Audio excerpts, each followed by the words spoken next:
Untuk belanja KL 304,2 ini tumbuhnya lebih tinggi dari belanja total pemerintah pusat, yaitu nggak ada kenaik. Ini pagunya 27,9 dari total pagu sudah dibelanjakan. Sedangkan belanja non KL 287,6 triliun itu artinya 20,9% dari pagu anggaran belanja non KL. Itu termasuk untuk pensiun, subsidi energi, dan berbagai belanja yang ada di dalam BUN kita. Itu sudah hampir 21% dari total alokasi dibelanjakan. Kita lihat belanja kementerian lembaga yang tadi mencapai 27,9%. Dipakai untuk apa saja belanja KL itu? Satu, belanja pegawai. Ini sudah saya sampaikan di bulan lalu, karena bulan lalu kan sudah mengcapture belanja THR. Jadi kenaikan dari belanja KL terutama akibat THR yang dibayarkan dengan tukin 100% dan berbagai kenaikan tukin yang dilakukan oleh berbagai kementerian lembaga. Jadi kita lihat tahun 2020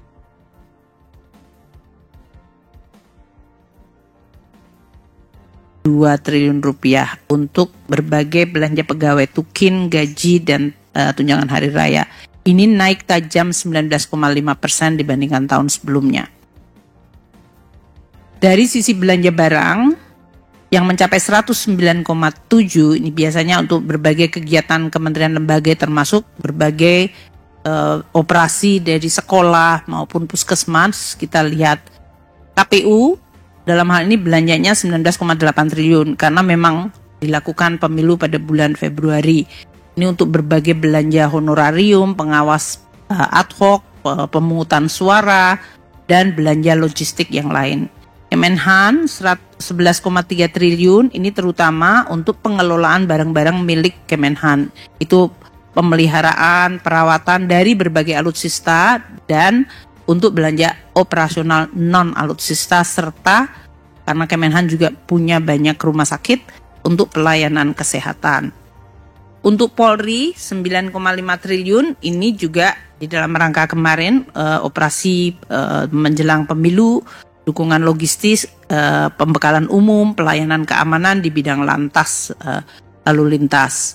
Kementerian Agama 7,9 untuk pembayaran BOS karena sekolah-sekolah di bawah Kementerian Agama itu adalah centralized, dikelola oleh Kementerian Agama. Beda dengan Kementerian Dikbud di mana sekolah-sekolah negeri itu di bawah pemerintah daerah.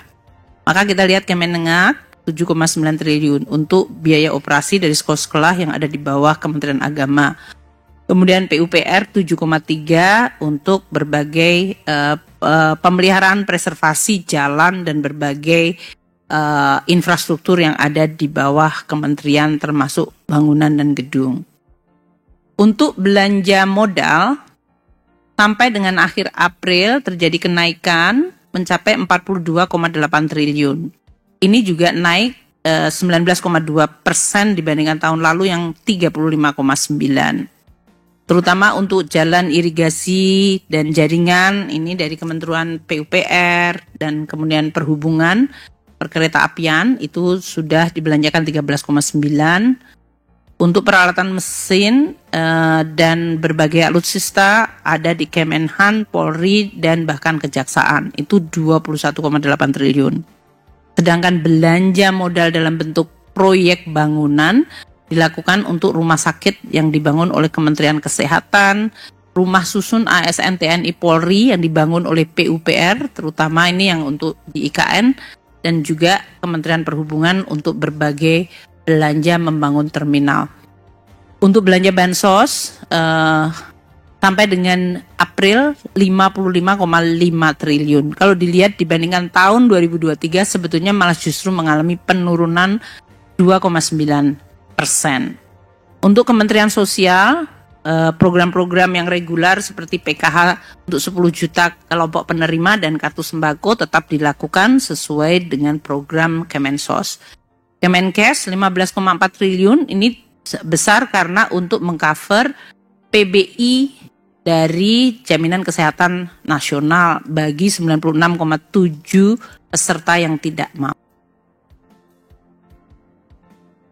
7 untuk bantuan pelajar yaitu Indonesia Pintar 7,9 juta siswa, dan untuk mahasiswa KIP kuliah 735.000 mahasiswa.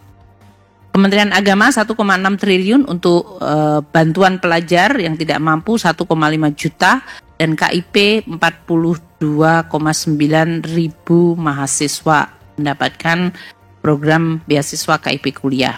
Untuk BNPB ada 64,6 miliar untuk tanggap darurat bencana. Belanja non-KL yang besar kita lihat di sini. Pertama, pensiun. Kalau kita lihat ini pensiun mengalami kenaikan cukup tajam. Dari tahun lalu 58,1 triliun untuk Januari April sekarang mencapai 68 triliun karena satu, kenaikan dari pensiun sebesar 12% dan untuk THR pensiun juga dibayarkan penuh. Ini yang menimbulkan kenaikan dari belanja dari pensiun mencapai 17% dan nominalnya 68 triliun rupiah. Untuk subsidi, kita mengalami sedikit penurunan dari 62 triliun ke 51,8 atau turun 16,5, nggak sedikit, cukup tajam. Tapi ini tentu nanti akan kita lihat perkembangan dari, kalau subsidi itu berarti konsumsinya, volumenya, dan kemudian kurs dan harga minyak. Sampai dengan April, jadi berarti ini 1 kuartal per 1, itu untuk BBM ada realisasi 4,3 juta kiloliter, mengalami penurunan sedikit. Tapi untuk LPG mencapai 2 juta metric ton, itu kenaikan 0,8. Listrik mengalami kenaikan, pelanggannya mencapai 40,3 juta pelanggan, naik dari tahun lalu yang 39,2 juta. Untuk KUR juga terjadi kenaikan yang tinggi karena tahun lalu memang agak lamban dengan adanya perubahan policy. Sehingga sekarang sudah normal dan pada Januari April sudah disalurkan 90,5 triliun rupiah. Itu naik 68,7% dari tahun lalu yang 53,6 triliun. Jumlah debitur KUR juga menaik. Dari tahun lalu di bawah 1 juta yaitu 900.000, sekarang 1,6 juta. Jadi ini bagus bahwa operasi APBN mengenai dan memberikan manfaat kepada masyarakat sangat luas. Dari tadi pensiunan, kemudian KUR, UMKM, LPG 3 kilo, dan listrik serta dari BBM.